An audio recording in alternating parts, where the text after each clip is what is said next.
producto del conocimiento de todo lo que estaba ocurriendo durante la dictadura militar, determina que me presente a la Justicia Federal denunciando el problema de la deuda en el marco de todos los ilícitos del proceso. Allí se inicia esta investigación judicial, que lleva ya 15 años y que ha servido y sirve para acumular prueba sobre prueba que acreditan que la deuda externa es la mayor estafa de la historia de los argentinos. Una causa federal caratulada bajo el nombre de Olmos Alejandro, que recayó en el juez Jorge Ballesteros, se determinó la existencia de al menos 467 ilícitos vinculados al endeudamiento externo en la época militar.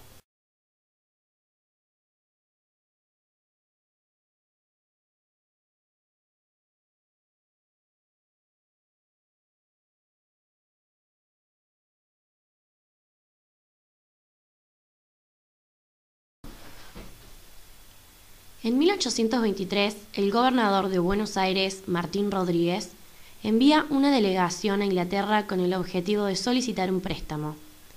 Félix Castro y John Paris Robertson, integrantes del consorcio que representa el gobierno de Buenos Aires, fueron los encargados de llevar a cabo las negociaciones.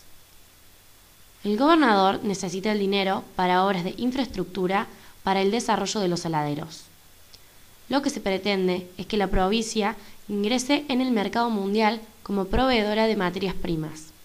Finalmente, Castro y Robertson acuerdan un préstamo por 1 millón de libras. Como la colocación en el mercado sería fácil, Lavarin, su prestamista, propuso al consorcio colocarlos al 85%, pagando un 70% a Buenos Aires y repartiéndose el 15% de diferencias con el consorcio. Aquí hubo una Argentina agraria, que va desde 1880 hasta 1945. Esta Argentina agraria fue la que creó el país en la etapa siguiente a la de la organización nacional y se basó en la incorporación al mercado internacional a través de Gran Bretaña, en la inmigración masiva, en la educación primaria masiva, en la edificación de una infraestructura de ferrocarriles y puertos que incorporó a la Argentina al mercado mundial. Esa fue la Argentina agraria, 1880-1945. Al final del millón de libras anteriormente mencionado, que se había pedido a Lavarin Brothers, solo llegaron a Buenos Aires unas 560.000 libras, en su mayoría en letras de cambio y una parte minoritaria en metálico. El empréstito se terminaría de pagar 80 años más tarde. En los siguientes años, los distintos gobiernos intentaron solventar y reducir la deuda. Bernardino Rivadavia, presidente posteriormente desde el primer préstamo, decide reanudar los pagos. Pero con la caída del mandatario, la situación cambia. Se deja de pagar las cuotas, por lo que los intereses siguen aumentando. Consiguientemente, la deuda.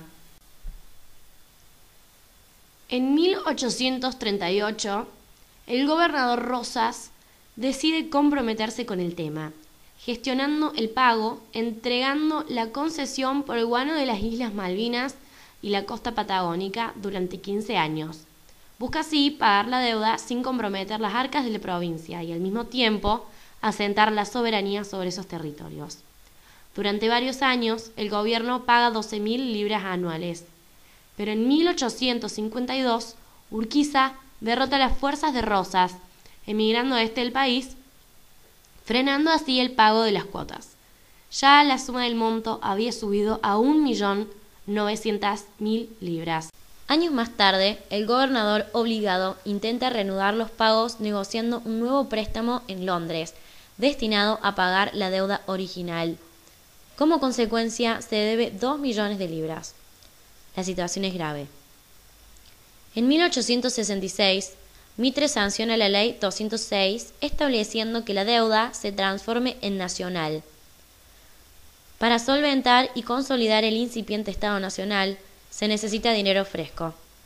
Al finalizar el gobierno de Mitre, la deuda ya había ascendido a unos 4.700.000 libras. Durante la presidencia de Sarmiento, se siguen pidiendo préstamos con el objetivo de crear nuevos planes de gobierno, subiendo ya a un monto de 14.500 millones de libras. Argentina fue víctima de múltiples crisis mundiales que afectaban directamente la economía, mientras los gobiernos fallidamente intentaban resolver el problema de la deuda. Aunque se priorizaron muchas veces su pago, era largo el camino por recorrer. Desde 1880, durante la presidencia de Roca, la deuda pasa de 14 millones a 38 millones de libras. Ya los prestamistas no solo son ingleses, sino también franceses y alemanes. 69 años después, continúa la deuda aumentándose con cada gobierno que transcurre, y el número ya toca los 78 millones. En 1956, Aramburu decide entrar en el Fondo Monetario Internacional, al Club de París y al Banco Mundial, llevando consigo el crecimiento del endeudamiento. Apenas en 3 años creció de 57 millones a 1.051 millones de dólares. 4 presidentes depuestos por golpes militares, Hipólito Yrigoyen, 8 años de gobierno, Perón, que repatrió la deuda externa, Illa, más allá de cómo fue elegido con un porcentaje mínimo, e Isabel Perón, ninguno de los 4 contrae deuda externa. Uno la repatrió y otro la achicó. Esto explica también la naturaleza última, profunda, que hay detrás de los golpes militares, que deponen democracias aún restringidas. Las medidas políticas tomadas en la reorganización nacional se basaban en solicitar créditos al exterior, cambiar las divisas ingresadas al tipo de cambio vigente, colocar ese dinero en el mercado financiero local y finalmente reconvertir esos pesos nuevamente en divisas, lo cual arrojaba cuantiosas ganancias. En la Argentina, el crédito internacional se utilizó principalmente con fines especulativos. Esta política implementada por el ministro de Economía Martínez de Hoz no dio resultado. En 1981, finalmente, la moneda tuvo que ser devaluada en forma significativa, lo que ponía al borde de la quiebra a los grupos económicos locales y a las empresas transnacionales que estaban fuertemente endeudadas en dólares. Domingo Cavallo, presidente del Banco Central, resolvió la implementación de un seguro de cambio para permitir a los deudores privados locales el repago de sus deudas con el exterior. Si bien dicho seguro incluía una tasa de interés, la realidad fue que la inflación y las posteriores devaluaciones terminaron licuando esas deudas, lo que en los hechos se traducía en una estatización de la deuda externa privada. Este hecho le sumó al Estado compromisos por más de 5.000 millones de dólares.